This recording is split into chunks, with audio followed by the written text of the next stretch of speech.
Okay guys, our next topic of electromagnetic waves in thermodynamics is sinusoidal waves. आपने last topic में जो है वो साइनस जो वेव्स हैं उनकी इक्वेशन आपने पढ़ ली थी कि वो किस टाइप की होती हैं।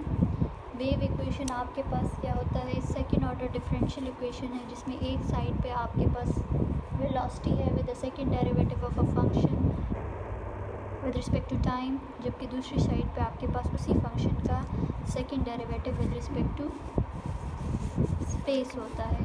ठीक है, अब कुछ हमारे पास टर्मिनोलॉजीज़ हैं साइनोसाइडल वेव्स के लिए, वो हमने अंडरस्टैंड करनी है। सबसे पहले जो है वो मैंने अगर अपनी वेव को साइनोसाइडली रिप्रेजेंट करना है तो मेरे पास जो वो इक्वेशन थी साइनोसाइडल वेव्स की, तो उसका एक सोल्यूशन ये आता है मेरे पास। ठीक है, मैंने जनरली आपको बोला था जी ऑफ जी टी या एफ ऑफ जी टी, ये मेरे पास उसका सोल्यूशन। तो इसको मैं रिप्रेजेंट कर सकती हूँ साइनोसाइडली आइदर साइन फंक्शन में और कोसाइन फंक्शन में। तो ये देखें, एक कांस्टेंट है a and then cos k that function g minus vt plus sigma. अब इसमें जो ये डिफरेंट टर्म्स हैं इनको हम अंडरस्टैंड करेंगे। What are these different terms? इनको अंडरस्टैंड करने के लिए सबसे पहले जो है मेरे पास a है। a is actually amplitude of the wave, जो आपके पास वेव ट्रैवल कर रही है उसके एम्पलीट्यूड जो है maximum displacement from mean position, वो आपके पास ए से रिप्रेजेंट होता है। It is usually a constant value, ये आपके पास नहीं चेंज होती। ठीक है, अगर मीडियम एब्जॉर्ब नहीं कर रहा तो ए की वैल्यू आपके पास हमेशा कांस्टेंट रहती है। फिर मेरे पास इसमें के है, के इज़ वेव नंबर, जी मेरे पास वो पॉइंट इन द स्पेस है along which the wave is traveling, v is the velocity of wave, t आप वो टाइम जो ले रहे हैं, सिग्मा आपके पास जो है वो फेस कांस्टेंट है।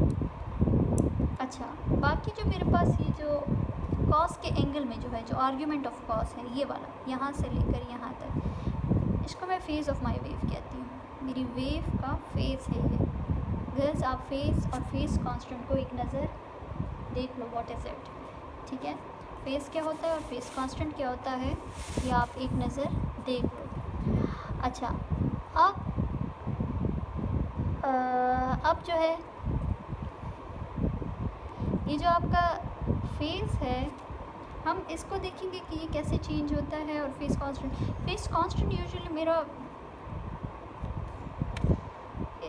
फ्रॉम 0 to 2 पाई में होता है, ये एंगल होता है। ठीक है, किसी दो वेव्स के बीच में जो रिलेशन है वो मैं फेस कांस्टेंट से शो करती हूँ। तो ये मेरे पास यूजुअली इट इज़ बिटवीन और इक्वल टू 0 to 2 पाई। ठीक है, अगर आप अपने फेस को चेंज करते हो 2n पाई से, ठीक है, मतलब अगर आप अपने फेस कांस्टेंट को, if you change your face constant with 2n पाई, तो आपके एफ ऑफ जी में, आपकी वेव में कोई चेंजेस नहीं आएंगी। जो वेव है उसकी शेप में, उसके बिहेवियर में कोई चेंजेस नहीं आएंगी। ठीक है, 2n पाई का क्या मतलब है?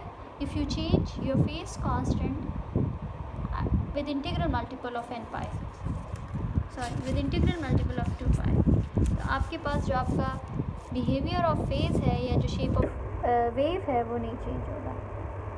अच्छा, अगर आप अपनी ये जो z की वैल्यू है, z जो है ना आपका z, इसको अगर आप लेते हो equal to v t minus sigma divided by k, ठीक है, ये मेरा z है ना, इसकी जगह अगर आप पुट करो we t minus sigma divided by z, यहाँ पे आप ये वैल्यू पुट करोगे तो आपका फेस ज़ीरो हो जाएगा। ये जो सारी टर्म है ये ज़ीरो हो जाएगी, आर्ग्यूमेंट ऑफ कॉस ज़ीरो हो जाएगा, and cos of zero we know is 1, ये टर्म 1 की इक्वल हो जाएगी, तो आपके पास सिर्फ ए रह जाएगा। ठीक है, और उस पॉइंट को हम बोलते हैं सेंट्रल मैक्सिमम। इट मीन्स ये वाला पॉइंट आ जाएगा मेरे पास, सेंट्रल मैक्सिमम आ जाएगा। ये कब आएगा? जब आप z की वैल्यू जो है we t minus sigma divided by के लोगे। ठीक है, अच्छा,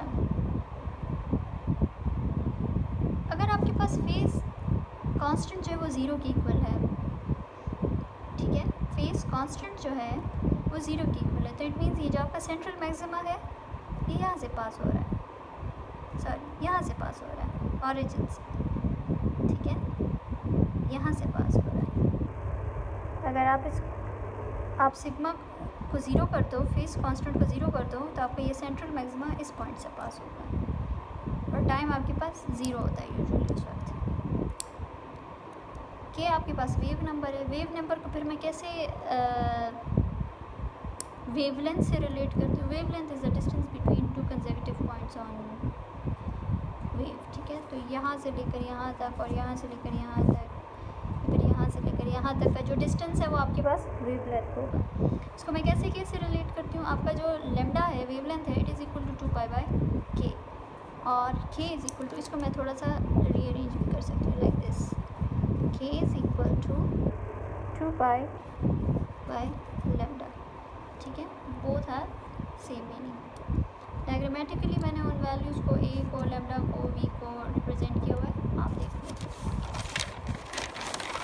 उसके बाद मेरे पास कुछ और टर्मिनोलॉजीज़ हैं साइनोसाइडल वेव के लिए, उनको भी हम अंडरस्टैंड कर लेते हैं। सबसे पहले अब मेरे पास आ रहा है पीरियड ऑफ वेव, जो वेव साइकिल से एग्जीक्यूट कर रहा है पीरियडिकली, उसका पीरियड क्या है, ठीक है, कितने टाइम में एक साइकिल एग्जीक्यूट हो रहा है आपके पास, तो वो मेरे पास इक्वल होता है 2 पाई डिवाइडेड बाई के वी, ठीक है।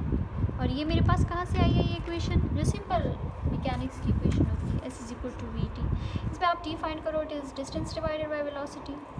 तो अगर एक साइकिल एग्जीक्यूट हुआ है तो इट मीन्स कि डिस्टेंस आपके पास लेमडा का कवर हुआ होगा, ठीक है, एक साइकिल एग्जीक्यूट होता है तो इट मीन्स कितना डिस्टेंस कवर हुआ है, लेमडा का डिस्टेंस कवर हुआ, डिवाइड बाई वेलोसिटी। लेमडा की वैल्यू मैंने वो पिछली इक्वेशन से 2 पाई बाई के से, देखिए ये मेरे पास लेमडा हो गया 2 पाई बाई के डिवाइडेड बाई वी, तो ये मेरे पास पीरियड ऑफ वेव साइकिल आ गया। फिर फ्रिक्वेंसी अगर मैंने फाइंड करनी है तो इसका आप इन्वर्स ले लो, ठीक है, के वी डिवाइडेड बाई 2 पाई, और ये जो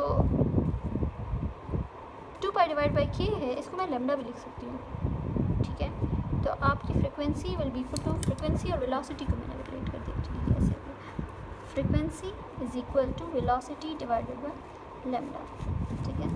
आप देख लो फ्रिक्वेंसी और वेलोसिटी में, यानी फ्रिक्वेंसी के लिए मैंने थोड़ा सा टिल्टेड वी लिखा हुआ है और वेलोसिटी के लिए सिंपल स्मॉल वी लिखा हुआ है।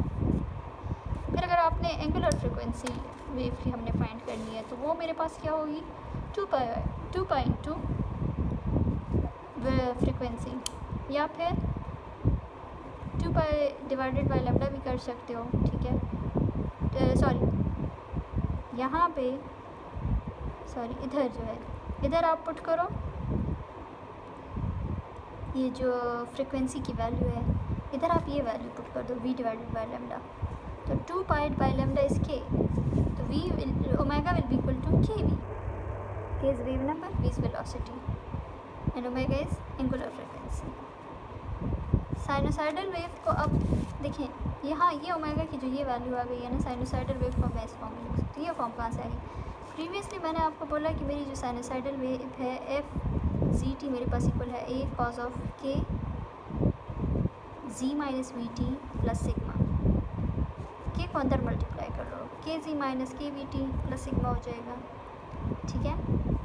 के जी उसी तरह हो गया, के वी मेरे पास किसके इक्वल है, ओमेगा के इक्वल है, उधर ओमेगा पुट कर ली, इधर टी पुट कर प्लस सिग्मा, ठीक है।